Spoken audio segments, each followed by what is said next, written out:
estamos listos, podemos empezar.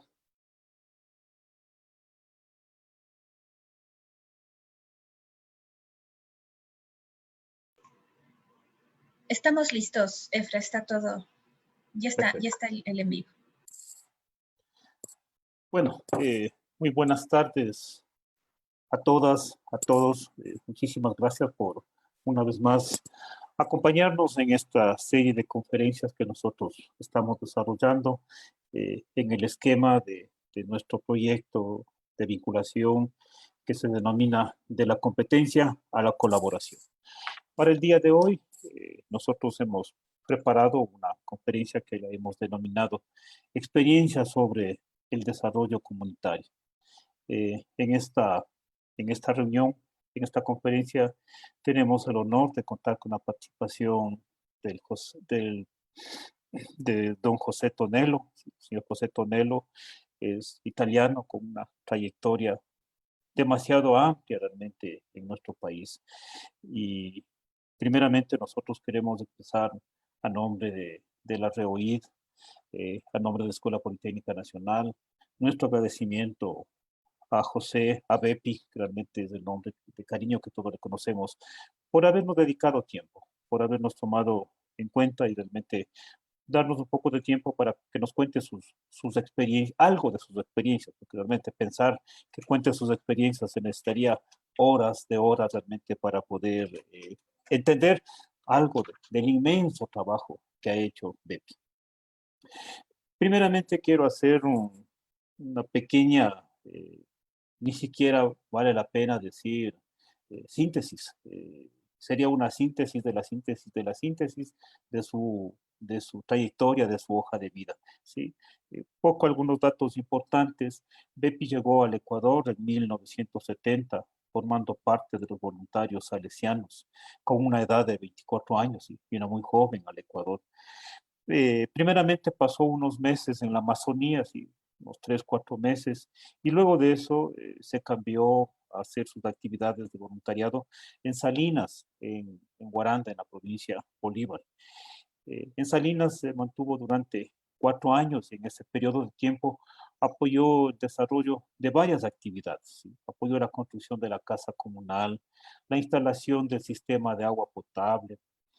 En 1972 impulsó la creación de la cooperativa de ahorro y crédito, que es uno de los pilares dentro del proceso de desarrollo de Salinas, la creación de la primera quesera, que constituyó en general el impulso para la creación de otras iniciativas productivas como la hilandería, la fábrica de chocolates, los cárnicos, los aceites esenciales, etcétera, etcétera, todo lo que se trabaja, que producen en Salinas.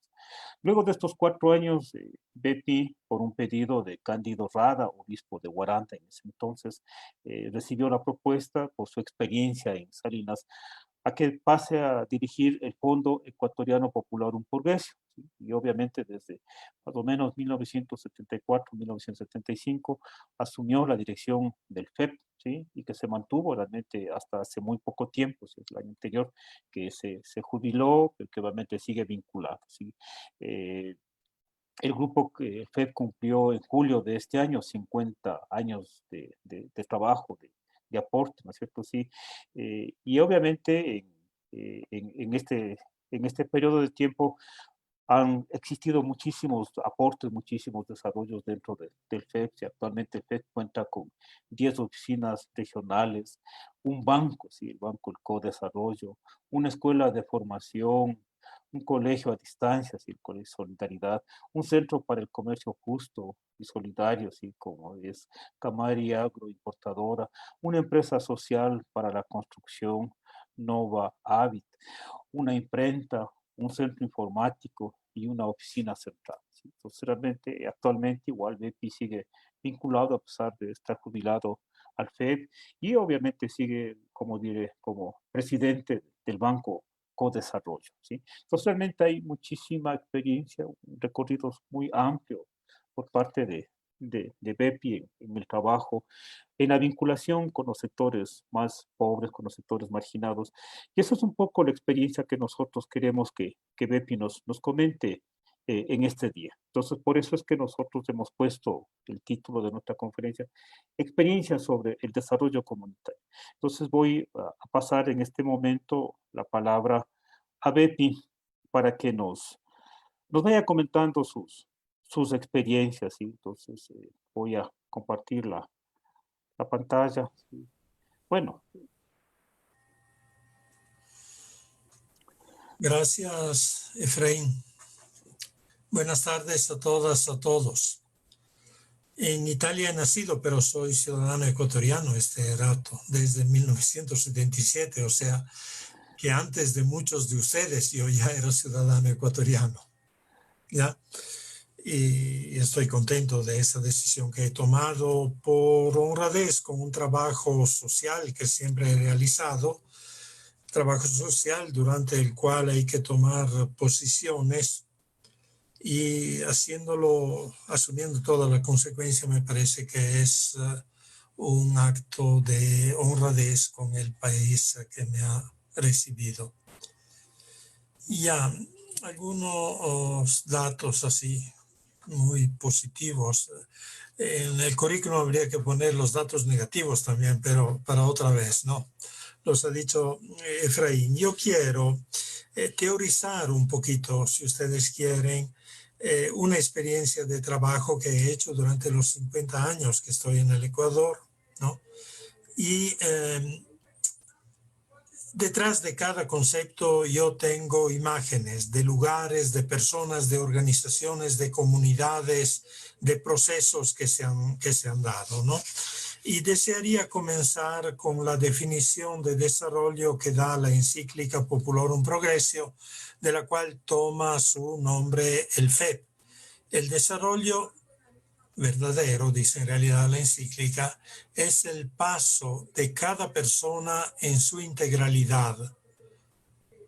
Persona, por lo tanto, con necesidades básicas, materiales, con necesidades culturales, con necesidades espirituales, y de todas las personas, de condiciones de vida menos humanas a condiciones de vida más humanas. Y este paso nunca tiene un punto de llegada. Siempre se puede caminar, el paso es camino, para ser un poquito más humanos. Y por eso el desarrollo es una tarea que no termina nunca, porque los campos en los cuales la persona puede crecer, ¿ya? Son enormes. Hay que crecer en saber, en saberes, todo el tema de la educación, de las destrezas, de las capacidades de las personas, en valer, todo el tema valorial, qué valores tiene una persona, en el campo del querer, del quererse, ¿no? Del establecer relaciones afectivas, en el campo de las relaciones entre grupos humanos, entre personas. Este concepto viene de la observación de que los pobres tienen pocas relaciones, ¿ya? Y deben relacionarse con más gente, incluso para superar la pobreza. El tema de la superación de los miedos paralizan, los miedos bloquean. Y un montón de veces hemos constatado que los campesinos, pero también la población de los barrios urbanos marginales viene dominada por los miedos que muchas veces siembran quienes tienen intereses en que las situaciones no cambien. Se puede crecer en vencer la pobreza. Yo diría sin llegar a la riqueza, no es eso que buscamos, pero sí la satisfacción de las necesidades humanas elementales básicas, y se puede crecer constantemente en alcanzar mayor dignidad. Este como concepto de desarrollo, pero se habla de desarrollo comunitario, y la comunidad es el ámbito en el cual todas las personas de un lugar pueden crecer. La comunidad es más que la organización. Para ser parte de la comunidad basta haber nacido o residir en la comunidad o ser aceptado. Para ser parte de una organización hay un montón de condiciones, hay otras voluntades que hay que expresar. Pero para que las personas puedan crecer en forma armónica y equitativa, o sea, para que dentro de la comunidad no se den demasiadas diferencias. Diferencias siempre ha habido y siempre habrá, pero lo armónico es con programas de beneficio común, lo equitativo se orienta a que especialmente los que están un poquito más atrasados puedan ser ayudados por los que están más adelantados en enfrentar aspectos inherentes a la persona humana, como son los aspectos culturales, educativos, sociales, espirituales y morales, aspectos afectivos, aspectos ecológicos y aspectos productivos. Las comunidades que son capaces, ¿no?, de fijarse, aquí tenemos un problema de pobreza y hay que superar la pobreza, sino que hay también todos estos otros aspectos por poner en el plan de trabajo, son las comunidades que funcionan mejor, ¿no? Pero cuando hablamos de desarrollo humanitario hay un primer objetivo evidente, que es la lucha a la pobreza material. Es lo que más llama la atención. O sea, niños desnutridos, adultos sin trabajo, casas que no son dignas de la persona humana, ¿no es cierto?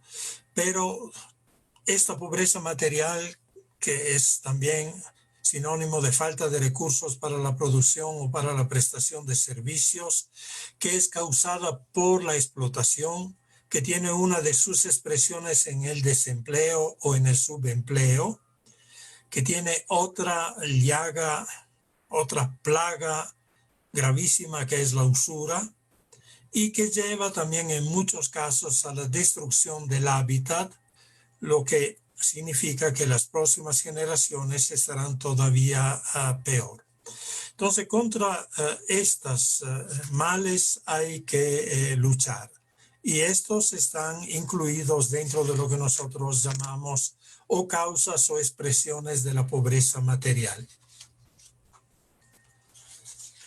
Alcanzado este objetivo, y en Ecuador muchos lo han hecho, yo diría tal vez no en forma total, pero el Ecuador ha caminado, sigue caminando, hay muchísimas comunidades, ¿no?, que son menos pobres que antes. Lo vemos, lo verán ustedes también en las universidades, en la cantidad de jóvenes, de familias cuyos padres no han podido estudiar y hoy los hijos están en las universidades. Es un indicador de que la pobreza material en parte se ha superado. Pero después nosotros notamos otras formas de pobreza humana. Las notamos, si ustedes quieren, en el mundo de los ricos, en el mundo del norte. En el mundo del norte la pobreza espiritual, la pobreza moral, la pobreza afectiva, la pobreza cultural, la pobreza en las relaciones, causan sufrimientos ciertamente superiores a los de la misma pobreza económica. Y me da a mí la impresión que también aquí la lucha por superar la pobreza material hace poner en esta forma de pobreza todo el énfasis del esfuerzo que hay que hacer.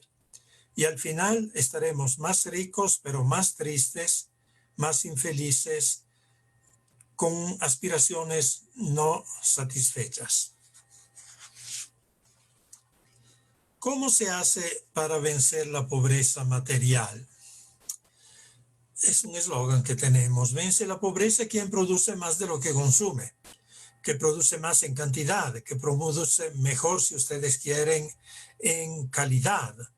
Y se puede y se debe, por lo tanto, producir más en bienes, en productos, en servicios, sea en las empresas comunitarias, sea en el trabajo que se hace por cuenta propia, sea en el trabajo dependiente. Alguien me dirá, y si trabajamos más en el trabajo dependiente, le hacemos más rico al que nos da trabajo, digamos, ¿no? Habrá formas de justicia y habrá forma de reconocimiento de quién produce más y mejor, ¿no? Y este concepto es aplicable a los tres sectores de la economía. Nosotros hemos trabajado principalmente con la población rural, con la población campesina, indígena, afrodescendiente, ¿no? Y nos hemos dado cuenta muy rápidamente que pensar que el destino de la población rural del Ecuador, que son todavía 5 millones de habitantes, se encuentra en la agricultura, en la pesca, en la ganadería y en la piscicultura, los elementos que componen el sector primario de la economía, significa, si no hay cambios profundos, asegurar que esta población seguirá pobre. Y hoy las formas mayores de pobreza están en el campo todavía. Incluso de pobreza en cuanto a desnutrición de los niños. Es un contrasentido que el porcentaje más alto de niños desnutridos sean los niños hijos de los productores de alimentos, como son los campesinos. Y se trata entonces la intervención en el sector primario, que queda siempre el punto de partida para toda actividad productiva. Se trata de aumentar la productividad, de diversificar la producción, de orientarse progresivamente a lo biológico, a lo orgánico y de cuidar la naturaleza en todas sus expresiones, ¿no es cierto? Tema de aumentar la productividad. Uno habla con los campesinos, vacas de 5 litros de leche, especialmente en la costa. En la sierra ya se ha mejorado. Campesinos dicen, mi vaca da pena, no da leche, ¿no? ¿Ya? Viene la FAO, vienen los técnicos, cambian las vacas, manden esto al camal y compren Holstein, compren, etcétera. ¿Con qué plata los pobres, no? ¿Con qué formación para tratar estos animales que exigen tratamientos diferentes? Nosotros hemos demostrado, cuando digo nosotros, digo el FEP, el Fondo Ecuatoriano Popular en Progreso, que el mismo animal que daba 5 litros de leche puede dar 15 litros de leche diario si es tratado mejor. Y entonces esto es un aumento de la productividad. La misma oveja, más bien dicho, los hijos de una ovejita que da 4 libras de lana por año pueden llegar a producir 8, 10, 12 libras de lana por año. Pero si observamos la productividad en papas, en el Carchi se produce el doble de papas por hectárea que en Chimborazo, ¿no? Y los suelos no es que sean sustancialmente diferentes, tal vez un poco más negros los del Carchi, ¿no?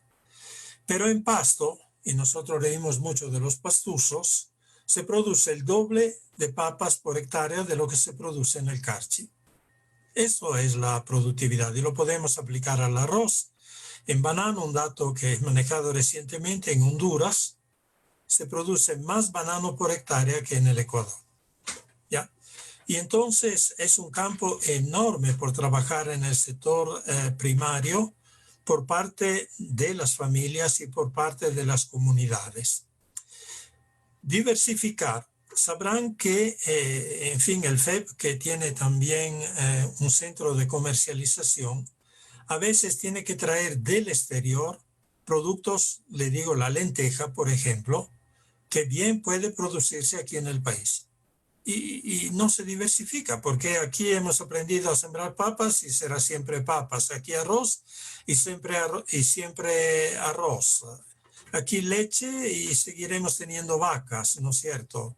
Aunque en las alturas se demuestre que las ovejas bien cuidadas producen más que las vacas. Pero esta es nuestra tradición, en esto estamos. Y finalmente orientarse a lo biológico, a lo orgánico. No podemos competir con los países que tienen grandes extensiones de tierra. Hablo en América Latina de Brasil, de Argentina para la producción de soya, para la producción de maíz, para la producción de trigo. Pero podemos competir dando un plus a nuestra producción.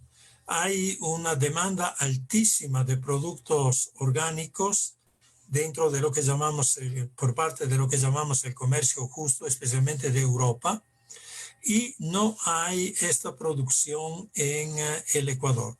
Y sabemos que los productos orgánicos se pueden vender a un costo bastante más alto, en algunos casos el doble que los productos que provienen de la agricultura normal, hecha de químicos y de mecanización. ¿Qué hemos hecho para esto? Como FEP hemos implementado los SIPAs, los Sistemas Integrales de Producción Agropecuaria Sostenibles, en beneficio de familias campesinas minifundistas. Estas familias, tenemos datos que son ya cerca de 20.000 y las llamamos los siperos, las siperas, ¿no es cierto? En todas las regiones y climas del Ecuador, triplican, y si tienen agua para regar, cuadruplican los volúmenes de producción y de ingresos de las familias respecto a las prácticas anteriores muy ligadas al monocultivo, ¿no? Es increíble.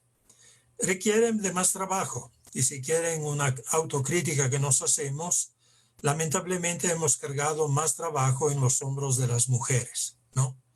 Pero la respuesta de esta propuesta de diversificación de la producción agrícola, de la producción pecuaria, de tal manera que en lotes de minifundio que antes tenían 2 o 3 productos, hoy se encuentran de 30 a 50 productos de origen agrícola o de origen pecuario, exigen más trabajo, pero garantizan, como podemos ver en la lámina siguiente, el mejoramiento de la alimentación de las familias, la producción de excedentes para el mercado local, nacional e internacional. Le diré que en muchas parroquias rurales, el día de la feria, hoy hay un rincón para productos orgánicos. Y es un lujo ver esta tendencia que toma el mercado incluso nacional. Y finalmente demostramos que la agricultura orgánica es más rentable en dinero, en productos, que la agricultura de la Revolución Verde, que se implantó en el mundo en los años 60, hecha de mucha química y mecanización.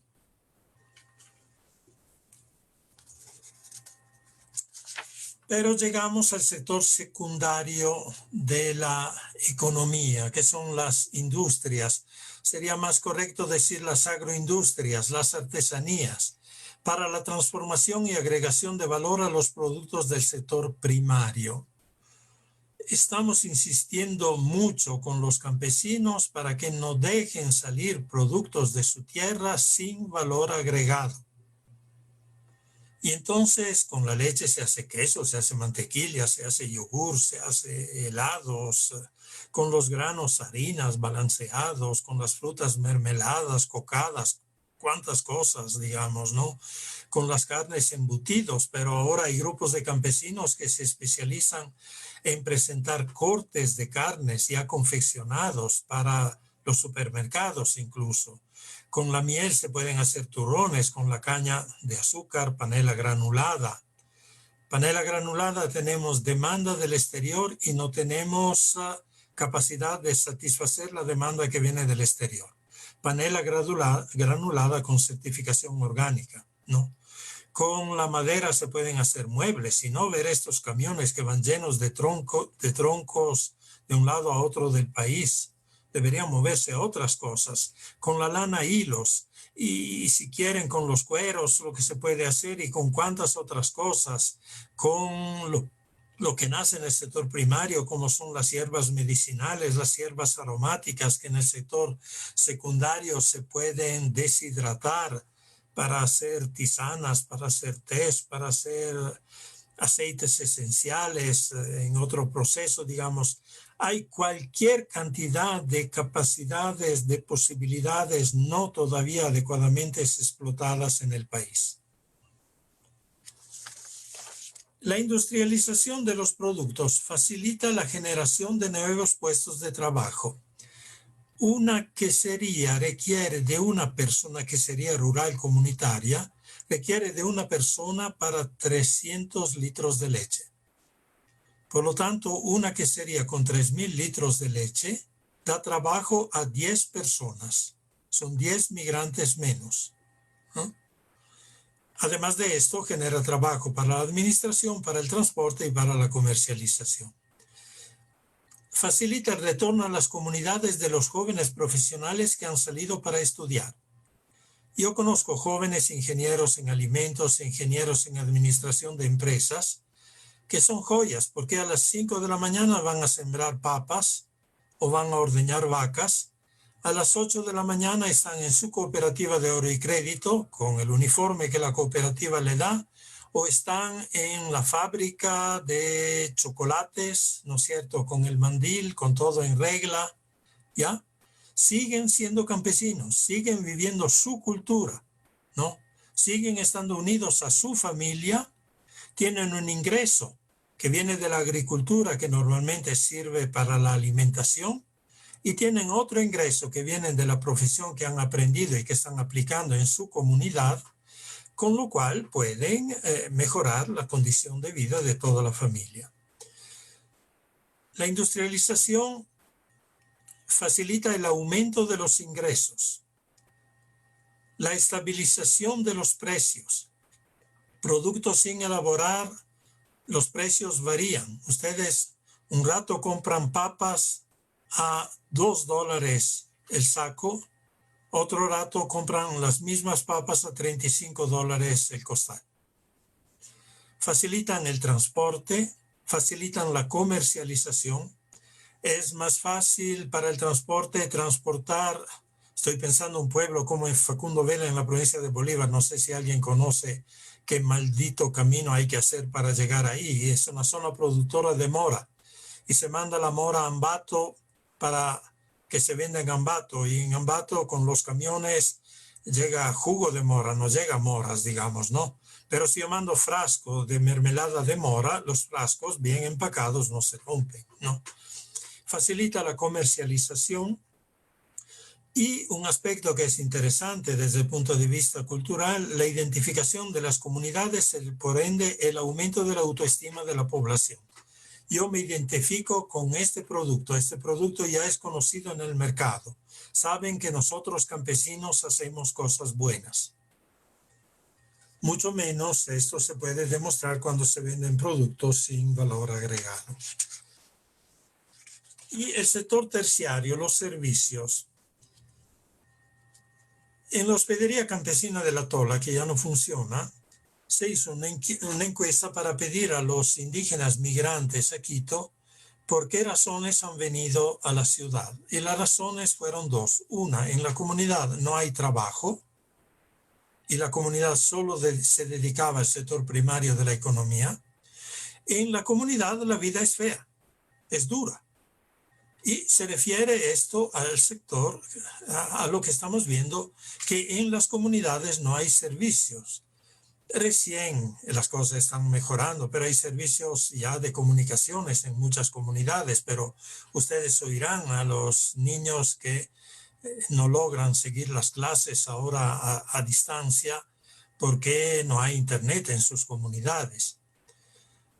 Los servicios de turismo, de transporte, de asistencia, de comercio, pero nosotros soñamos comunidades en las cuales haya profesiones útiles que pueden ocupar, aunque sea la cuarta parte del tiempo, la mitad del tiempo de un joven, que además de ser campesino sabe de electricidad, de carpintería, de plomería, de albañilería, que puede ser vulcanizador, electrotécnico, que puede ser chofer, en fin.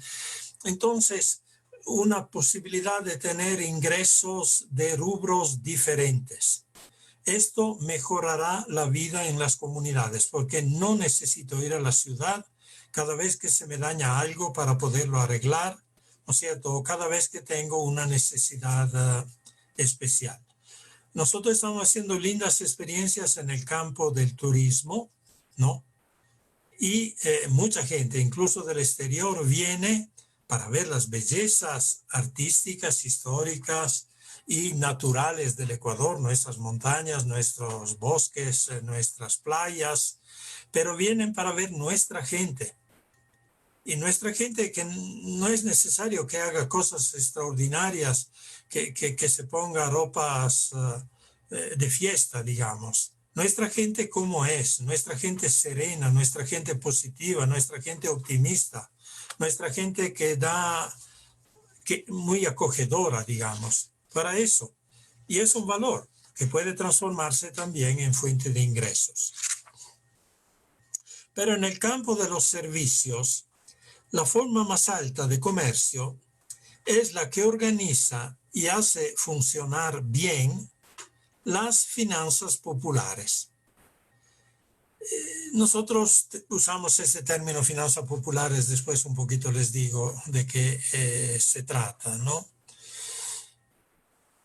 Y no utilizamos tanto la palabra microcrédito o microfinanzas, ¿ya?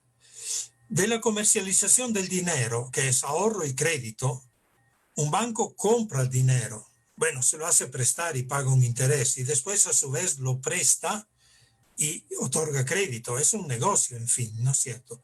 Dependen las otras formas de comercio de productos, bienes y servicios. Y las finanzas populares se manifiestan en cooperativas de ahorro y crédito, cajas rurales y bancos comunales, que para hacer sistema y optimizar su funcionamiento se organizan a su vez en redes locales y nacional, en uniones, en federaciones, ¿ya? Microcrédito es un producto de las finanzas populares. Hoy no hay banco que no haga microcrédito. De paso, porque estamos frente a absurdos. El crédito para los pobres en el país es caro y el crédito para los ricos en el Ecuador es barato, ¿no?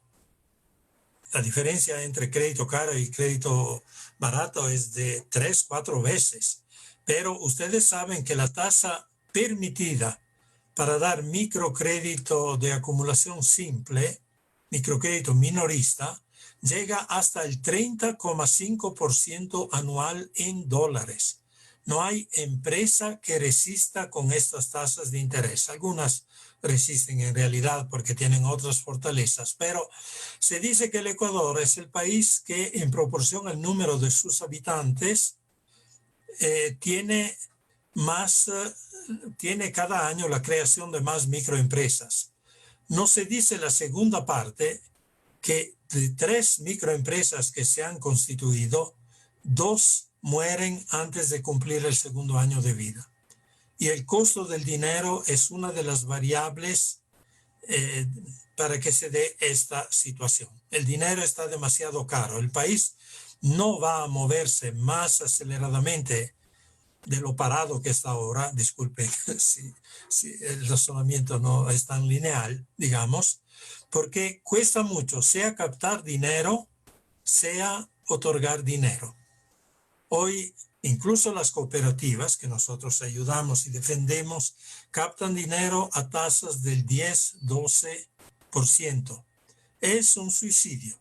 El país no va a moverse mientras las tasas activas, 20, 25, 30%, y las tasas pasivas, del orden que le he dicho antes, no puedan bajar. Entonces, lo de las finanzas populares es una teoría, si ustedes quieren, pero podemos ver muchísimo en el Ecuador. Y para darles un dato, antes de la crisis del 99-2000, que nos llevó a la dolarización, las cooperativas de ahorro y crédito en el Ecuador controlaban el 6% del mercado financiero nacional. Hoy, las cooperativas, las cajas rurales, los bancos comunales controlan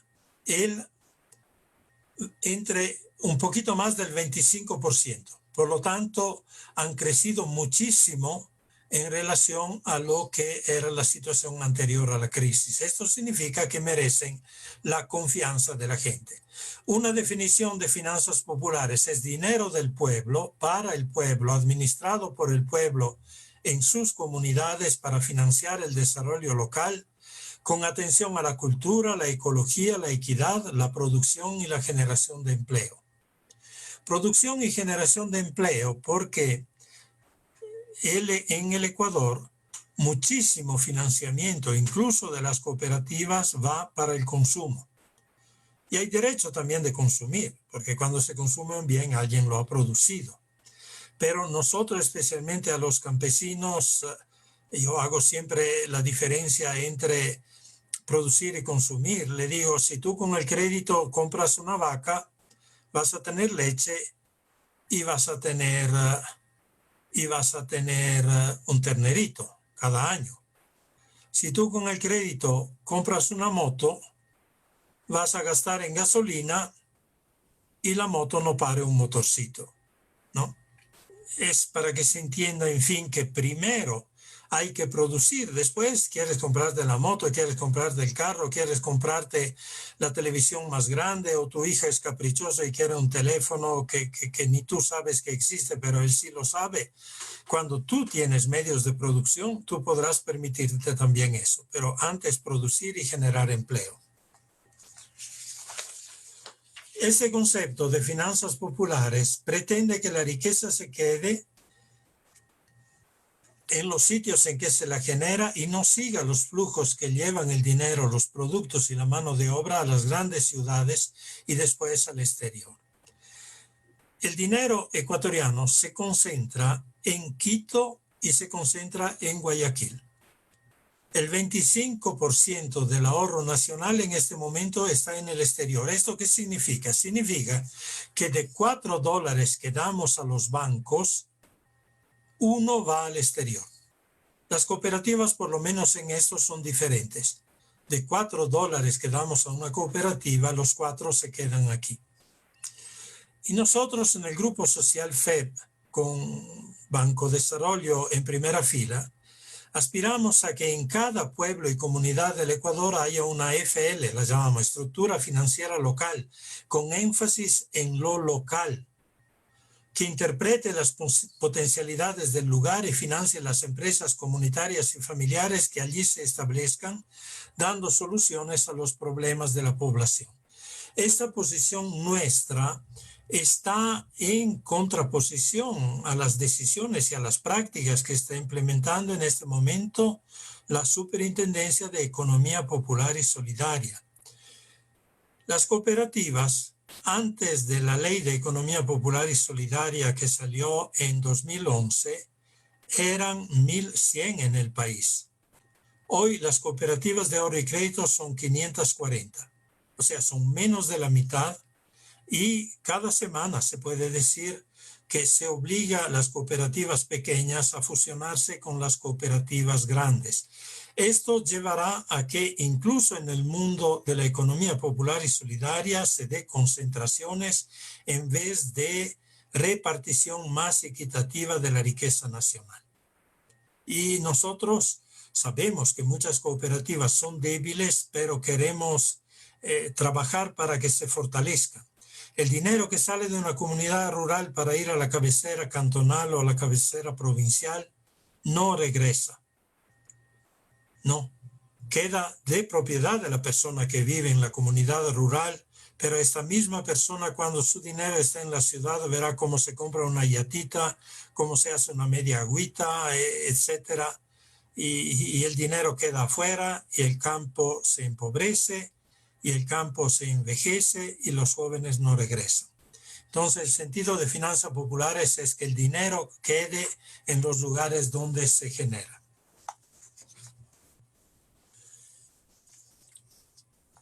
Y un poco para sintetizar lo que hemos dicho antes, vence la pobreza quien produce más de lo que consume.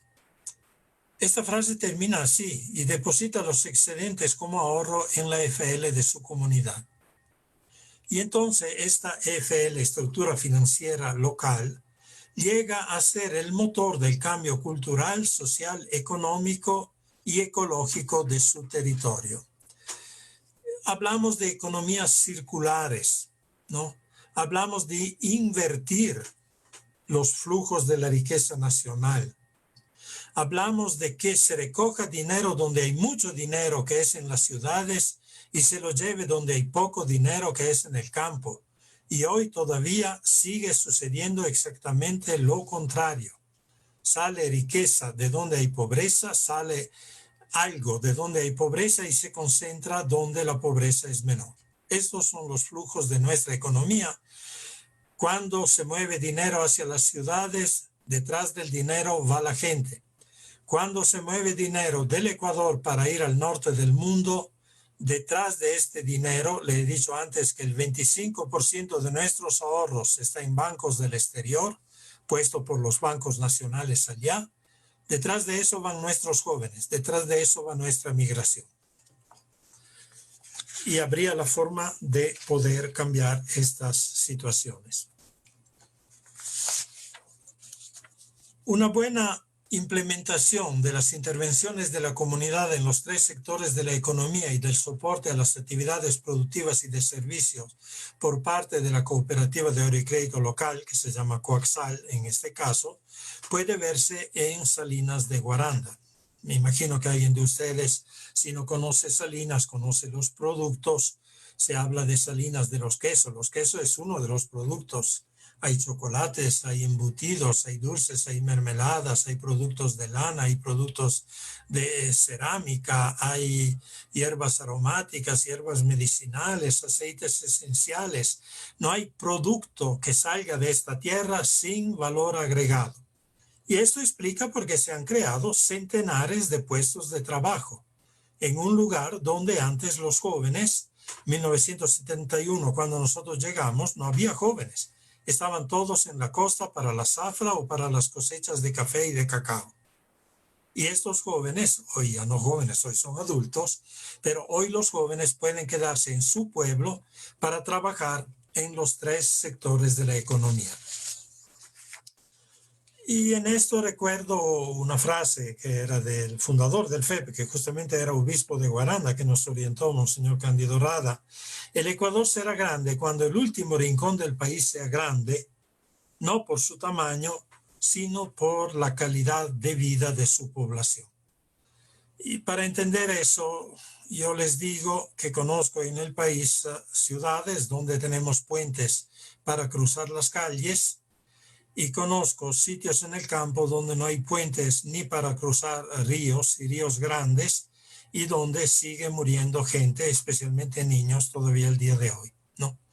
Y entonces el repensar cómo se distribuye el presupuesto nacional hará que nuestro país realmente llegue a ser grande. Termino.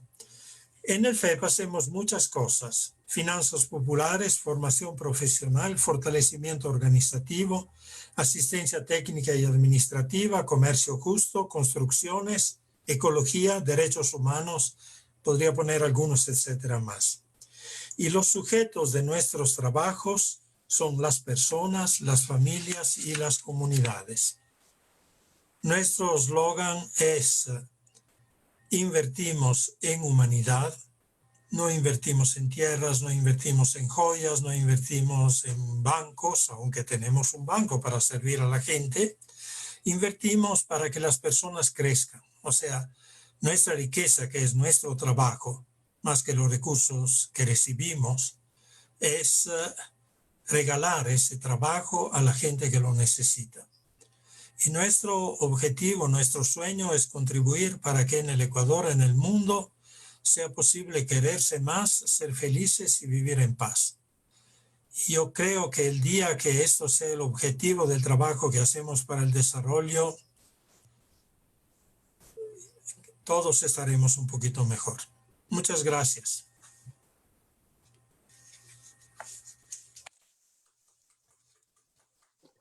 Muchísimas gracias, Bepi, por tu muy bonita presentación, una explicación muy didáctica sobre todos estos aportes en el desarrollo comunitario y obviamente solamente el resultado de tu experiencia. Incluso aquí se ha hecho más un componente académico, un componente teórico, y eso realmente es muy interesante.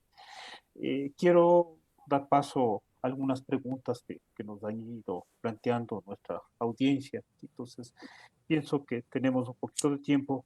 Yo voy a preferir más bien ir planteando una a una y tú nos vas respondiendo, ¿sí? La primera pregunta que nos plantean es: ¿en qué medida es importante la colaboración de los poderes públicos para el desarrollo comunitario? Yeah. Es fundamental por un tema de justicia, pero es fundamental por un tema de inteligencia en relación al país que queremos. En términos de justicia, ¿no es cierto? Los ecuatorianos son todos iguales, Algunos pagan más impuestos, otros menos. Los que pagan menos impuestos son los que tienen menos servicios también, digamos, ¿no?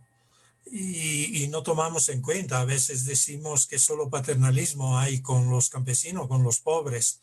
Yo vivo en Quito, tengo luz eléctrica y no he hecho minga para transportar los postes. Tengo agua potable, no he hecho minga para cavar las zanjas por donde pasan los tubos. Tengo carretera pavimentada y no he salido con pico y pala a arreglar lo que los campesinos tienen que arreglar. O sea, nuestra sociedad tiene deudas muy grandes con los sectores populares, especialmente rurales. Y las formas en que se están pagando estas deudas es demasiado lenta, digo yo. Y por lo tanto, debemos llegar a poder colaborar. Me atrevo a decir una cosa. La sociedad civil, las cosas más bellas en el campo no las ha hecho el Estado hasta ahora, las ha hecho la sociedad civil, digamos. Pero si llegamos a colaborar, a respetarnos, ¿no? Las entidades públicas, no solo el Ministerio de Agricultura y Ganadería, el MIES, el Ministerio de Salud, el Ministerio de Educación, Ministerio de Comunicación, etcétera. Si logramos colaborar, hacemos el doble de lo que estamos haciendo ahora, trabajando bastante distanciados, ¿no? Y ha habido, según los gobiernos se han dado las cosas, ha habido gobiernos con los cuales ha sido posible colaborar y gobiernos con los cuales no ha sido posible, incluso por razones éticas, ningún tipo de colaboración. Nosotros esperamos que se pueda retomar un ritmo de colaboración que cuando se dio produjo buenos resultados. Muchas gracias, Betty. Nos plantean una siguiente pregunta. Dicen, ¿cómo mejorar la relación institucionalidad-academia para fortalecer el desarrollo comunitario? Les cuento una cosa.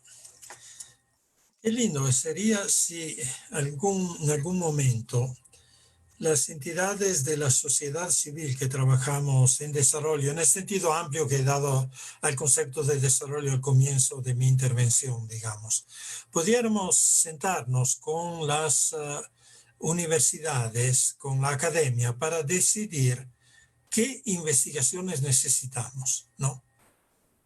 Sería una maravilla. Cuando nosotros necesitamos hacer una investigación, nos toca contratar.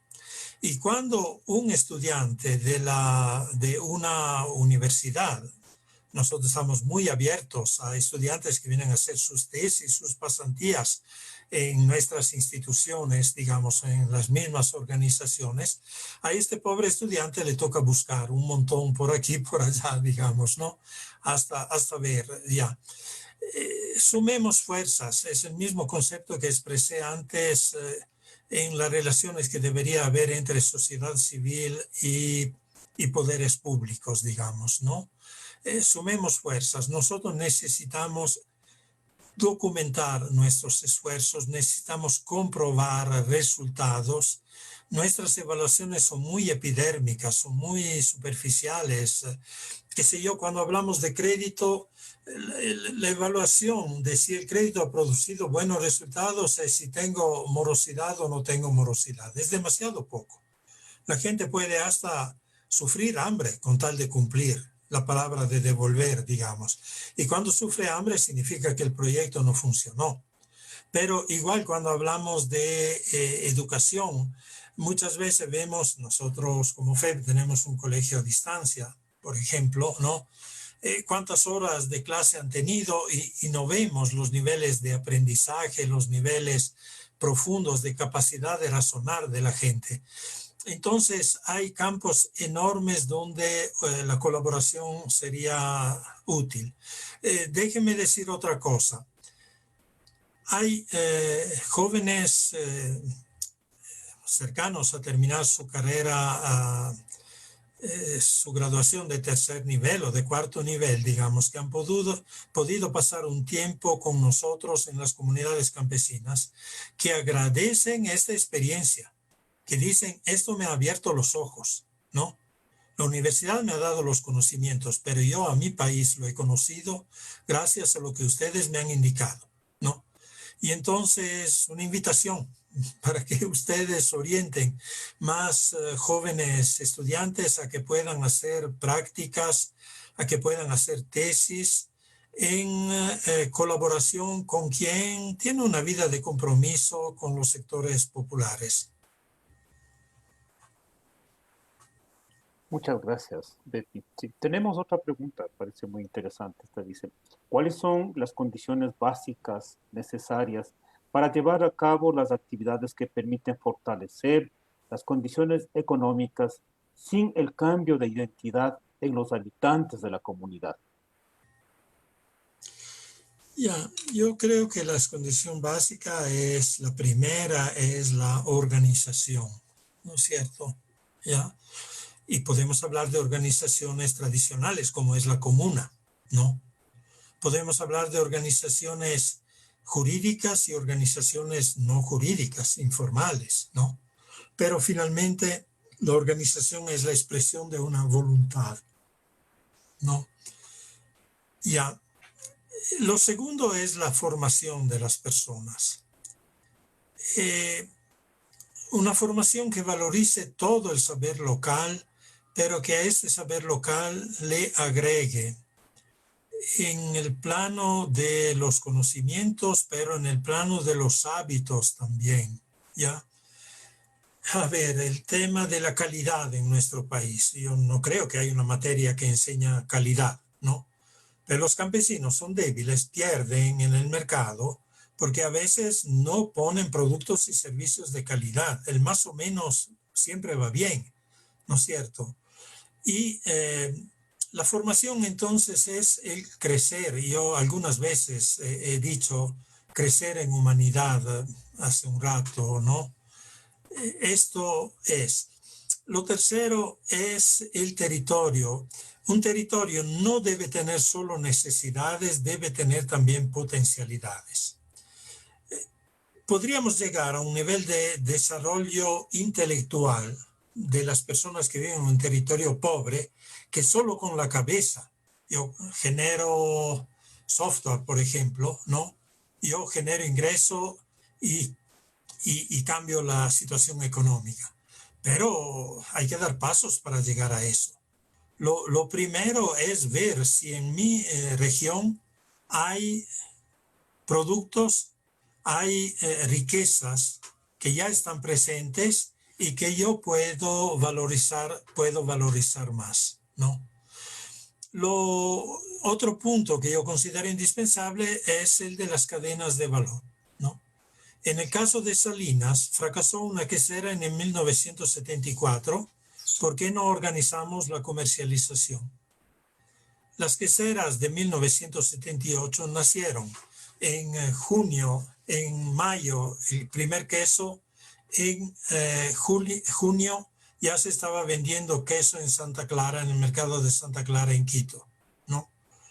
Nacieron ya con la visión completa, ¿no? Del ciclo del negocio, de la cadena de valor, de lo que hay que hacer. Entonces, si yo pudiera decir una palabra, en fin, que resume todo esto, es pasar de los proyectos a los procesos, ¿no? Y un proceso tiene siempre alguien que lo interpreta, alguien que sabe dónde está el horizonte. Y para llegar al horizonte no siempre puedo ir recto, porque a veces el obstáculo que tengo en medio es más grande que yo. Pero si yo soy más inteligente le puedo dar la vuelta al obstáculo, ¿no es cierto? Nosotros en Salinas, para regresar, hemos tenido serísimas dificultades con los terratenientes, ¿no? Yo personalmente fui pegado físicamente por los terratenientes con la acusación de ser comunista, digamos, ¿no? ¿Ya? Y no matamos a los terratenientes, pero los terratenientes tuvieron que vender sus tierras cuando por las iniciativas que habíamos creado ya no tenían mano de obra. No tenían mano de obra dispuesta a hacerse explotar. Verán que para que ustedes que son jóvenes entiendan cómo ha cambiado el Ecuador, ¿no? En 1970 hasta el 75, un día de trabajo se pagaba 5 sucres. 5 sucres al cambio de esta época eran 20 centavos de dólar. ¿Ya? Y eso explica por qué había tanta mortalidad infantil. Porque con 20 centavos de dólar por un día entero de trabajo, no se lograba comprar un jarabe cuando un niño tenía tos. No se lograba comprar un suero de hidratación cuando tenía diarrea. Estas eran las situaciones, y yo cito eso por decir cómo el país ha ido cambiando a través de procesos, ¿no? Ya, pero la generación de empleo es un punto fundamental en este proceso.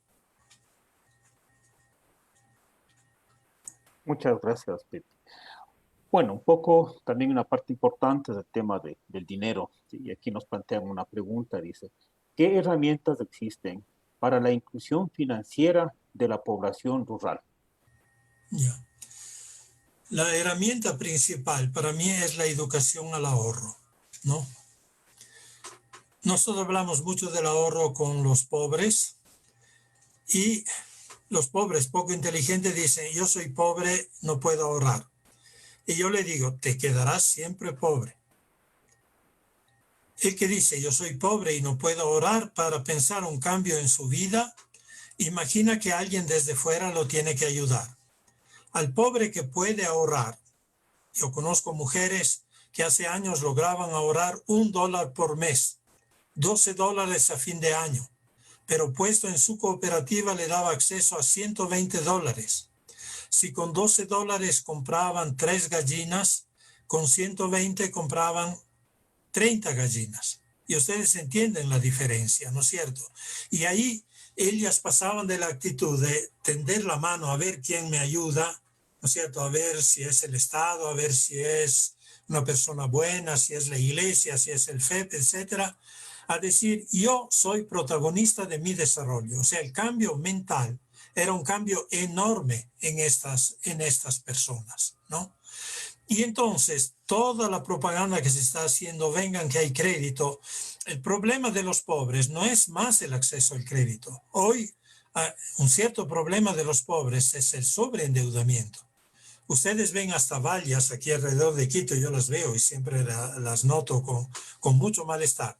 Crédito sin ahorro previo, crédito sin encaje, que es romper el concepto de cooperativismo. El concepto de cooperativismo es primero, yo te ayudo a ti con mis pocos ahorros, después llegará mi turno y el resto de los miembros de la cooperativa me ayudarán a mí. Cuando decimos, no hace falta que tú vengas a ahorrar, no entramos en el concepto de la cooperativa, entramos en el concepto del negocio financiero, ¿no? Y poco a poco, lamentablemente, con lo que observé antes también, ¿no es cierto?, estamos llegando a que vivirá no el espíritu comunitario de la cooperación, mas vivirá el negocio de las finanzas, incluso dentro de las cooperativas. Esto es por la forma como hoy las autoridades están enfrentando los problemas de las cooperativas débiles. Muchas gracias, Betty. Otra pregunta que va en relación al eslogan, si nos dicen, ¿cuáles son los ejes priorizados para invertir en humanidad, como lo dice el eslogan?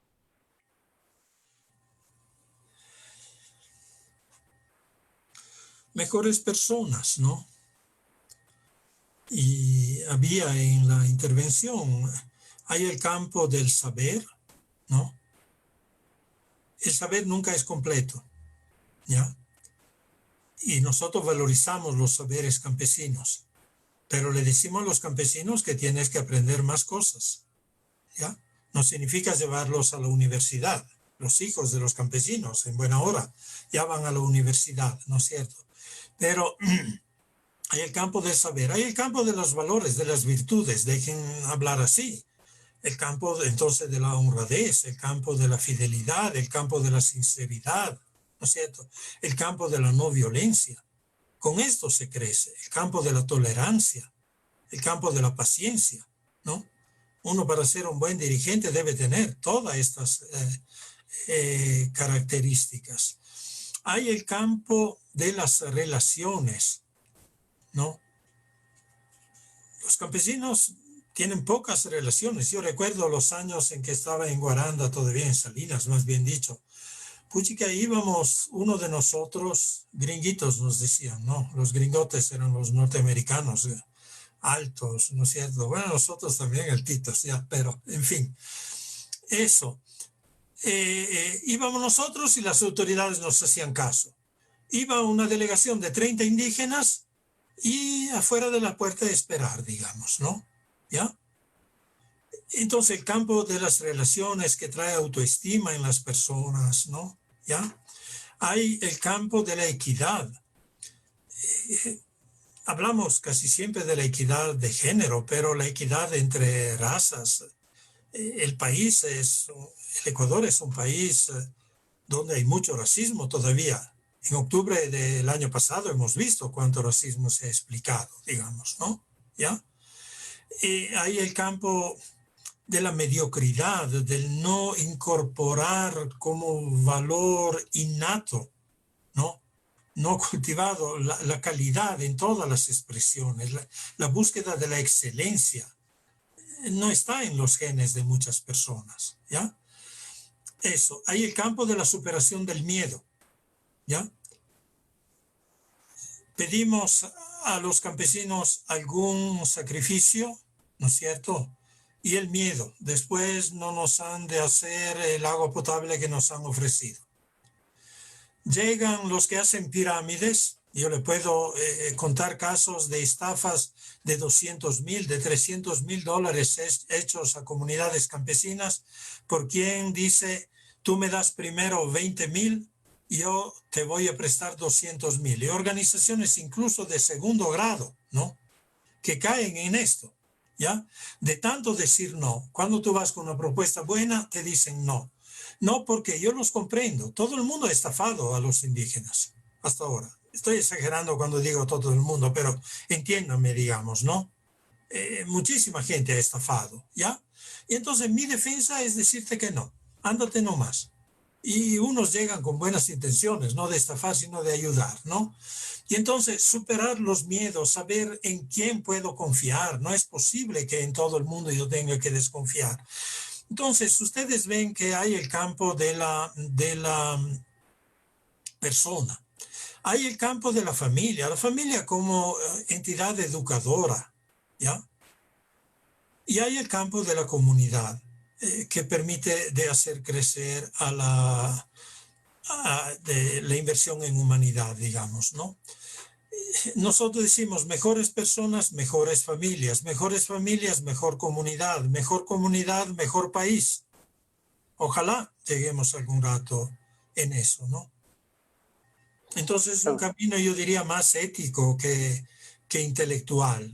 Evidentemente he dicho crecer en saberes, en destreza, en habilidades, en capacidades de las personas, pero es el cómo somos como personas. Muchas gracias. Pues un poco para ir cerrando, ya vamos casi llegando al final en tiempo también. Una pregunta que ya se ha mencionado un poco, pero que me parece interesante volverlo a rescatar. ¿Cómo fomentar el cambio del chip mental de una comunidad acostumbrada a que sus productos sean baratos o no valorados? La calidad, ¿no? Yo digo una cosa un poquito gruesa y pido disculpas porque generalizar no está bien. La calidad de los productos y de los servicios es un reflejo de la calidad de las personas. ¿Ya? En Cuenca yo conozco mujeres bordadoras, la cooperativa de bordadoras de Cuenca, un proyecto nuestro, de paso nuestro, implementado por nosotros, ¿no? Que hacen bordados comparables por calidad a los bordados japoneses, coreanos, chinos, y en el Extremo Oriente ustedes saben que hay los mejores bordados del mundo, ¿no es cierto? Y estas mujeres han crecido y este rato son ellas que ponen el precio a sus productos, ¿no? Cuando yo ofrezco productos de calidad, yo pongo el precio. Cuando ofrezco productos mediocres, el que me los compra pone el precio, ¿no? Ya, y regresando al discurso de la explotación. Los campesinos han sido siempre explotados por los comerciantes. Ni todos los campesinos, ni todos los comerciantes. Toda generalización es injusta, digamos, ¿no? Pero, en fin, ya. Entonces, cuando vienes comerciante, en el saco de papas yo encima pongo las papas gruesas que tienen un valor más alto y abajo pongo la cuchipapa que llama la gente, o sea, las papitas chiquitas que se dan a los chanchos, ¿no? ¿Ya? Esto hace que incluso tus papas grandes valgan menos, porque el comerciante es más vivo que tú, ya sabes que has hecho este truco, ¿no es cierto? ¿Ya? Y te paga poco. Comienza a decir, estas papas valen menos y te las doy por menos, pero estas valen más y te exijo que tú me las pagues más, ¿no? Este servicio, ¿ya? Vale tanto porque es de calidad, porque tú no vas a volver otra vez donde mí por la misma cosa porque el trabajo te lo he hecho mal, ¿ya? Entonces, esto también es una escuela. Y me da mucha pena ir al mercado y ver personas que se conceden cualquier clase de lujo, ¿no? Regatear el precio con una vendedora que se le ve que tiene necesidades, ¿ya? ¿Ya? Y no voy a regatear en el Supermaxi, ¿no? ¿Ya? Ahí el precio es y no discuto, ¿no es cierto? ¿Ya? Y entonces, pero es la calidad de la que manda. Y la calidad del producto es expresión de la calidad de las personas. Por lo tanto, es un proceso de crecimiento lento, pero que sí da resultados seguros. Muchas gracias. Sí. Bueno, tenemos una audiencia que sigue planteando preguntas y en este instante plantean otra preguntita que es muy interesante. Dice, tomando en cuenta la difícil crisis económica que nuestro país ya se encuentra enfrentando por la pandemia, ¿qué recomendaría Bepi para no dejar caer a nuestra gente en estas situaciones tan indignas que podemos ver a diario en las calles? ¿Cómo promovemos en ellos la asociatividad para que puedan emprender conjuntamente? Saben que durante estos meses han sucedido cosas muy lindas en los sectores populares. No sé si ustedes han sabido que muchas organizaciones campesinas han donado alimentos a los barrios pobres de las ciudades.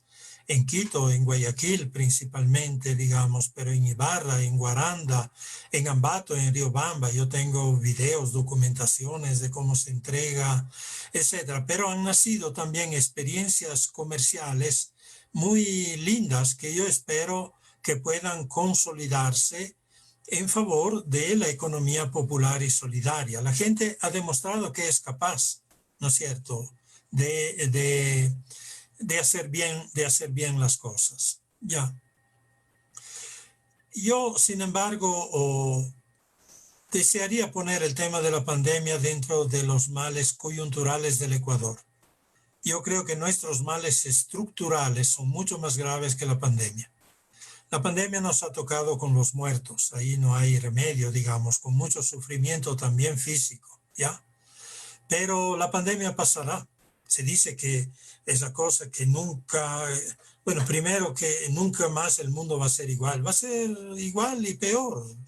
Los vicios humanos no se corrigen solo con eso. Ustedes han visto, apenas se han abierto los supermercados, que había que hacer cola para llegar, digamos, ¿no es cierto? Se nos había vaciado un poco nuestras despensas y enseguida volver a llenarlos, los que tenemos la posibilidad de hacerlo, ¿no?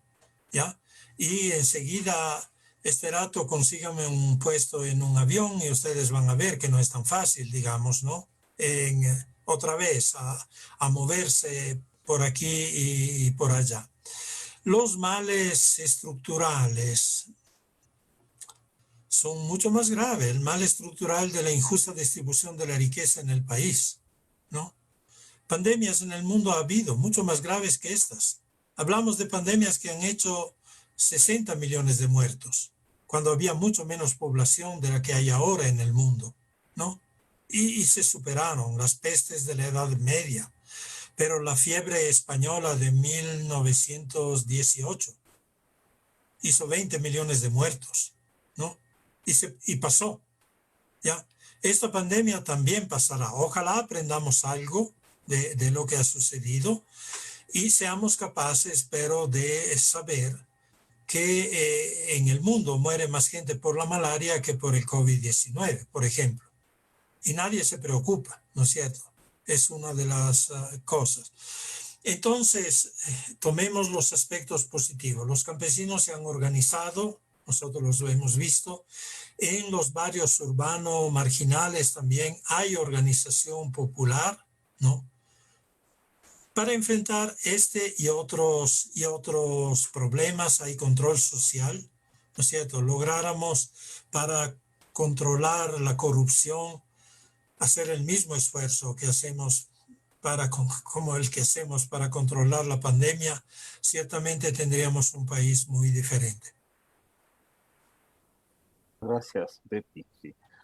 Una pregunta más nos dicen, ¿cómo se mide o valora o cualifica las características del desarrollo comunitario que mencionan en el caso de Salinas?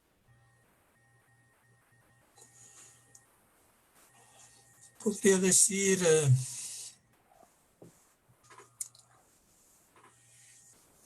en la valorización de las personas humanas, en una mayor felicidad, ¿no? En jóvenes que regresan a su pueblo, ¿no? En mujeres menos maltratadas que antes. Y todavía no estamos bien sobre este punto. El machismo todavía está presente, digamos, ¿no? En menos necesidad de alcohol. Alcohol no para desinfectarse, ¿no? Sino para desinfectarse por dentro, digamos, ¿no? Eso, de emborracharse. Y lamentablemente junto con eso viene, pero que incluso en un pueblo rural puede circular droga, ¿no? Yo no sé cuánta y cómo, digamos, pero hay evidencia que se sale de la pobreza material y se cae en otras pobrezas ahí también, digamos, ¿no? Pero en una vocación ecológica que ha madurado en relación a hace 50 años, cuando no había un árbol encima de los 3.500 metros, porque no había, digamos, ¿no? Y la agresión al subtrópico para traer leña era una agresión terrible, y hoy con la forestación que se ha hecho, ya no se agrede el subtrópico, ¿no? Entonces hay tantos aspectos en lo que la gente ha aprendido a ahorrar, en lo que la gente ha aprendido que la organización es la respuesta comunitaria a los problemas de la pobreza y diría hoy de las pobrezas también. Bueno, ha sido un recorrido muy interesante y creo que vale la pena hacer una última reflexión de un tema que de hecho se lo ha mencionado. En alguna entrevista que existe en Telegram desde algún tiempo, tú planteaste que Salinas es un modelo de desarrollo para América Latina. ¿Cómo nosotros podemos sustentar los pilares de este modelo de desarrollo para América Latina? Eso, sabes, Efraín, que la palabra modelo no nos gusta mucho, ¿no? Es una propuesta, yo diría, ¿no? Y no puede haber un modelo porque cada lugar es diferente, cada población es diferente, las reacciones son diferentes, ¿no? Pero hay algún elemento dentro del modelo. Yo recuerdo la primera frase, nosotros gringuitos que llegamos ignorantes, digamos, ¿no es cierto? Pero la primera frase que pusimos en la cartelera que habíamos puesto en el salón de la casa parroquial que nosotros mismos habíamos construido, decía, ahorro, trabajo más ahorro igual adelanto. En ese tiempo, incluso el castellano, la gente hablaba, lo que necesitamos es el adelanto, era el desarrollo, era el progreso, pero lo llamaban adelanto. Entonces la frase, trabajo más ahorro igual adelanto, ¿ya? Nosotros en Salinas hemos buscado conjugar el tema del trabajo con el tema de la formación de las personas y con el tema de la organización. Son, me parece, los tres elementos fundamentales. Hoy en día me parece que en el país debemos ser capaces de juntar los temas políticos con los temas económicos, ¿no? Yo lo digo también a los grandes movimientos populares, sea de tipo indígena, sea de tipo sindical, digamos, ¿no? Que si no encontramos la armonía entre los planteamientos políticos y los planteamientos que responden a las necesidades concretas de cada día de la gente, quedaremos con las ideas solo en el campo de las élites, ¿no es cierto? Y las bases que tienen que luchar todos los días para poder comer el día siguiente no seguirán caminos lindos que se han diseñado, ¿no? Entonces, este equilibrio, ni materialista, o sea, solo me interesa cuánta plata voy a tener al final del día, ¿no es cierto? Ni tan distante de los problemas materiales que aunque muera un poquito más de gente, finalmente todo esto contribuye para el cambio final. El equilibrio, digamos, ¿no? Si quieres una frase que nació observando lo de Salinas, la frase después la hemos cambiado un poquito, pero la frase decía: con inteligencia, sudor y amor cambiamos al Ecuador. Y otra vez, entonces ustedes ven que es la persona humana, la inteligencia es de la persona, el sudor es de la persona, el amor es de la persona, no es de las estructuras, ¿no?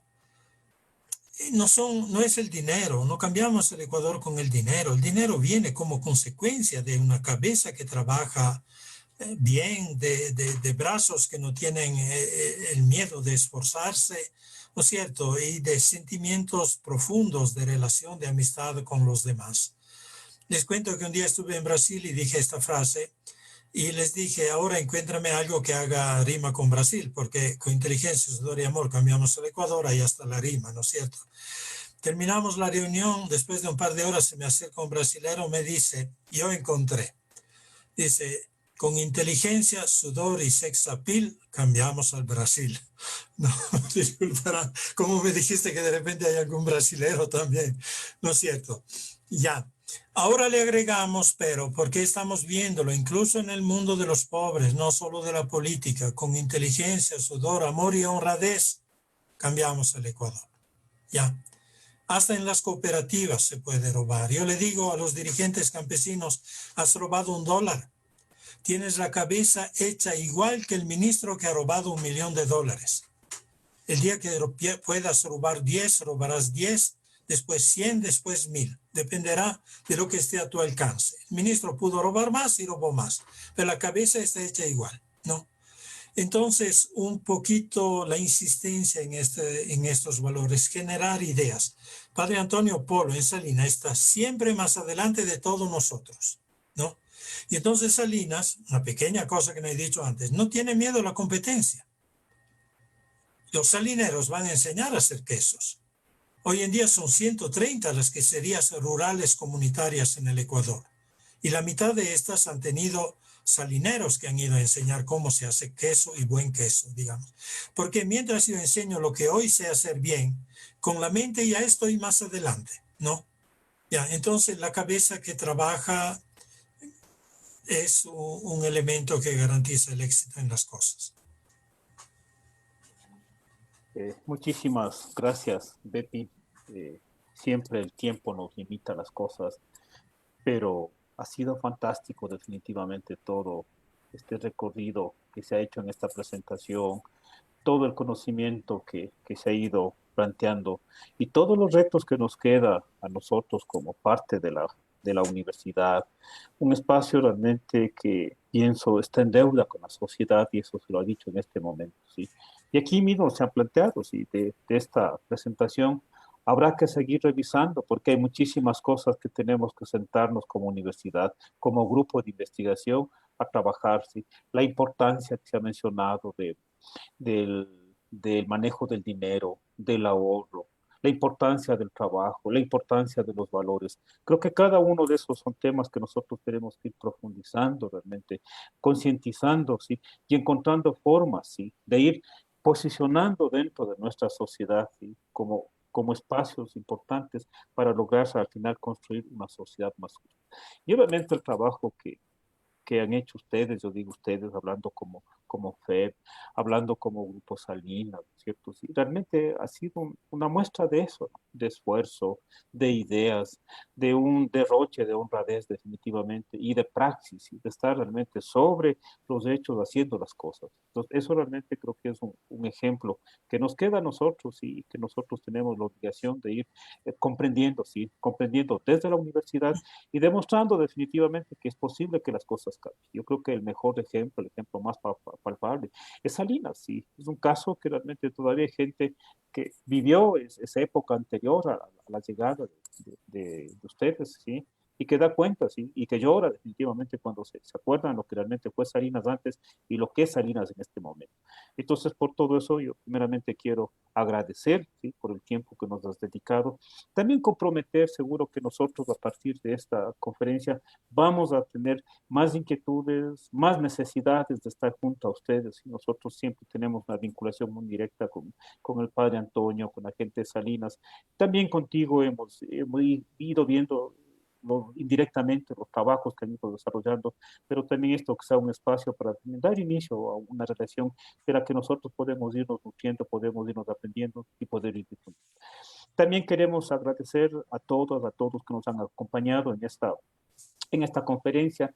Igual dejarles el compromiso de que nos sigan acompañando, de que sigan participando con sus inquietudes a través de las redes y a través de que de algún rato podamos nosotros también generar un vínculo directo con ustedes a través de la red, ¿no es cierto? Sí, a través de la red para poder ir aportando, porque el interés de nuestra red es esa precisamente. Por eso hemos llamado, ¿no es cierto? Sí, de la competencia a la colaboración. Creemos que eso es lo que realmente tenemos que hacer. Entonces, una vez más, un agradecimiento a todos y una vez más, mi agradecimiento, mi felicitación a ti, Bepi, por habernos dedicado el tiempo para esta conferencia. Muchas gracias a ustedes. A ti, Muchas gracias. Gracias. Muchas gracias, Bepi. Sí. Muchas gracias a todos.